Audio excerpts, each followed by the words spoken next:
Hey girl, let's talk crime. So tonight we're going to be discussing the case of 7-year-old Joan D'Alessandro. I will give a disclaimer that this is a graphic case that involves the abuse and murder of a child. If that is something that is triggering to you, I ask that you not watch the video or like it. Joan D'Alessandro was born on September the 7th, 1965 in New Jersey to her parents Frank and Rosemarie.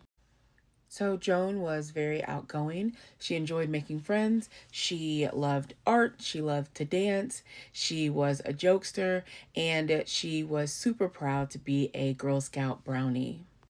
So Joan was a second grader at St. John Baptist School. This is also where her family had attended church on April the 19th, 1973.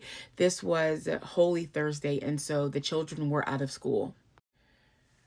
So Joan was playing outside in front of her Hillsdale, New Jersey home, and that is when she saw a car pull into one of the neighbors' driveway.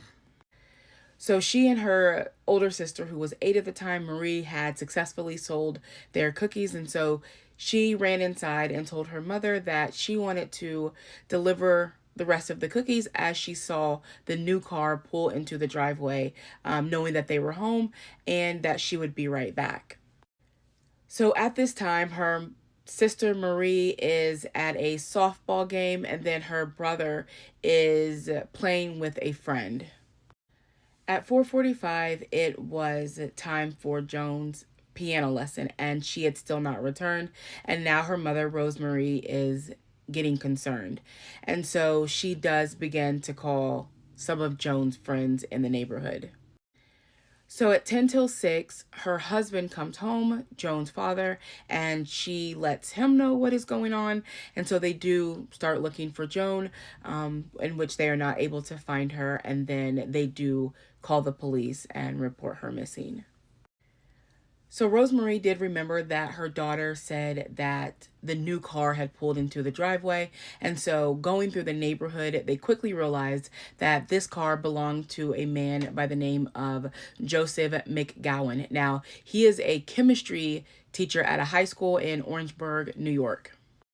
And so at this house, it is owned by his mother, and they walk up to the door, they knock on the door, and she says that he came to the door and it appeared as if he had just gotten out of the shower, and she had asked if he had seen her daughter Joan, which he had replied, "No, I never saw her."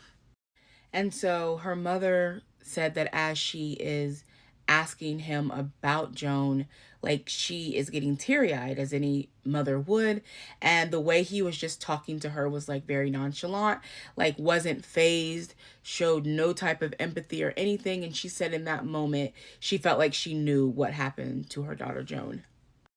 So a lot of people were searching for Joan that night. They were looking in backyards, they were looking in trash cans, they were looking in the park, they were just looking even in surrounding areas, just anywhere looking for Joan.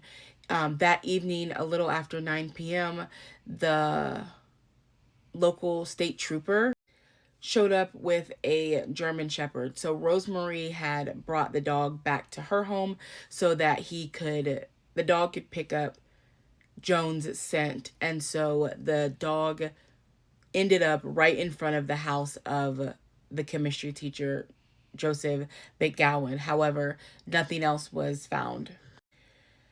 So Rosemary had shared with authorities about the creepy encounter that she had with Joseph.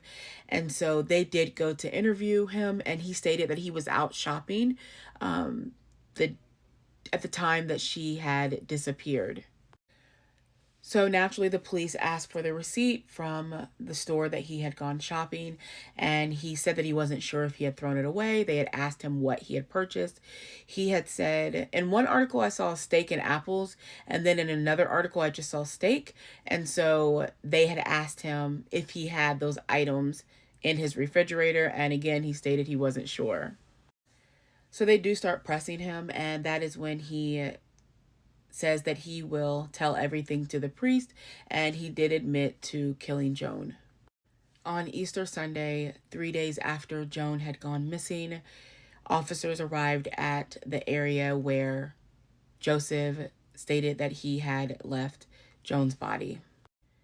When they arrived at a state park in New York, they found the naked and beaten body of 7-year-old Joan. So, an autopsy found that she had been strangled. She had a dislocated right shoulder. She had a laceration under her chin and inside her lip, frontal fracture of the skull, fracture of both the sinuses, swelling of the face. Both of her eyes had been blackened. There was a fracture of the neck. 3 of her teeth were loose. She had hemorrhaging of the brain, and her lungs and liver were bruised, and her hymen was ruptured. According to officials, Joan was beaten, and then she was choked, and then she was sexually assaulted. And they said that she actually was alive even after all of that. And the reason that they know that is because the part of the body that controls or would cause you to swell actually shuts down like not long after you die. And so the fact that she was swollen shows that she was still alive after he had assaulted her. So I'm going to describe what he said. And so again, I just want to give a warning that it could be very triggering.